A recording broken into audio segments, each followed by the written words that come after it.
Hey there, Mike. The former president, as you say, did just land here at Ronald Reagan National Airport in Washington, D.C. Take a look at the picture from just a moment ago. The Trump airplane landing in suburban Virginia here. The former president emerging grim-faced, I think you can say, saying thank you to some supporters there on the ground and making his way to his motorcade.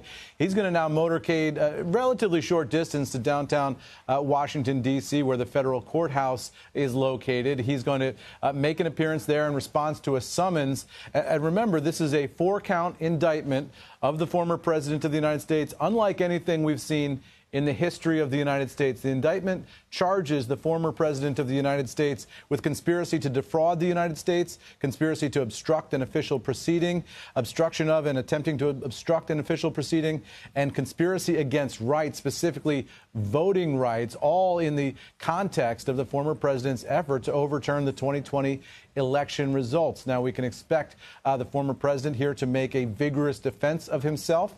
He is an active candidate for president of the United States. We've already seen a number of his supporters out there making the case that this indictment is illegitimate on the grounds that it essentially goes after what they're saying is the former president's free speech rights to simply raise questions about the validity of the election results. The special counsel in this case, Jack Smith, clearly didn't buy that argument. He addresses it in the indictment, and we'll see how this court proceeding goes from here. We're expecting the former president to be making an appearance in court around 4 p.m. Eastern time as you watch the motorcade there departing the tarmac at Ronald Reagan National Airport and making its way to Washington, D.C. So we'll see the legal proceedings in about an hour's time. The president's going to the former president's going to clearly have plenty of time to make it there. It's not a very long drive between DCA and the Pettyman Courthouse in downtown D.C. Guys, back over to you.